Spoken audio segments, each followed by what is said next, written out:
Top 5 worst foods మీ gut health కోసం and మీరు అవాయిడ్ చేయాల్సింది. Number 1, refined sugars. అంటే మనం రెగ్యులర్ గా ఉండే వైట్ షుగర్, అలాగే ప్యాకేజ్ స్వీట్స్, సాఫ్ట్ డ్రింక్స్. ఇవి గట్ లో ఉండే హార్మ్ఫుల్ బ్యాక్టీరియా అండ్ ఈస్ట్ కి ఫుడ్ లాంటివి. అవి పెరిగిపోయి ఇన్ఫ్లమేషన్ పెంచేస్తాయి అండ్ లీకీ గట్ అంటే టాక్సిన్స్ బయటికి వెళ్లకుండా మన బాడీలోకి వెళ్ళేటట్టు చేస్తాయి. Number 2, processed and deep fried foods. మన favourite instant noodles, chips, fries, పకోడాలు, సమోసాలు, వీటన్నిటిలో ట్రాన్స్ ఫ్యాట్స్ అండ్ ఆక్సిడైజ్డ్ ఆయిల్స్ ఉంటాయి. ఇవి మన గట్లో ఇన్ఫ్లమేషన్ పెంచేస్తాయి, హెల్తీ బ్యాక్టీరియాని చంపేస్తాయి, డైజెషన్ స్లో చేసి కాన్స్టిపేషన్ కాజ్ చేస్తాయి. Number 3, artificial sweeteners and preservatives. Diet Coke, diet soda, 100% natural drinks, sugar free biscuits, flavoured yogurt అని మనం హెల్దీ అనుకుని తింటుంటాం. వాటిల్లో ఆస్పర్టేన్ అండ్ సుక్రలోస్ అనే కాంపౌండ్స్ ఉంటాయి. అవి మంచి బ్యాక్టీరియా అన్నిటిని చంపేసి metabolic disorders and insulin resistance కి కారణం అని కనిపెట్టారు. Number 4, processed meet and red meat. మనం రెడ్ మీట్ డైజెస్ట్ చేసేటప్పుడు ట్రైమెథిలిన్ ఎన్ ఆక్సైడ్ అనే కాంపౌండ్ రిలీజ్ అవుతుంది. అది హార్ట్కి చాలా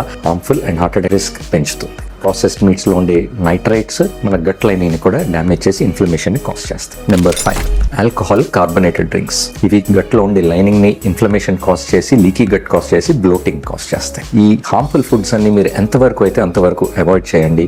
మనం ముందు రీల్స్లో మాట్లాడుకున్న హెల్తీ డయట్ తీసుకోండి. మన గట్ హెల్త్ మెయింటైన్ చేశారంటే brain health, heart health, overall health improve అయ్యి క్యాన్సర్ రిస్క్ కూడా తగ్గుతుంది. ఇలాంటి మోర్ ఇన్ఫర్మేషన్ కోసం నన్ను ఫాలో చేయండి.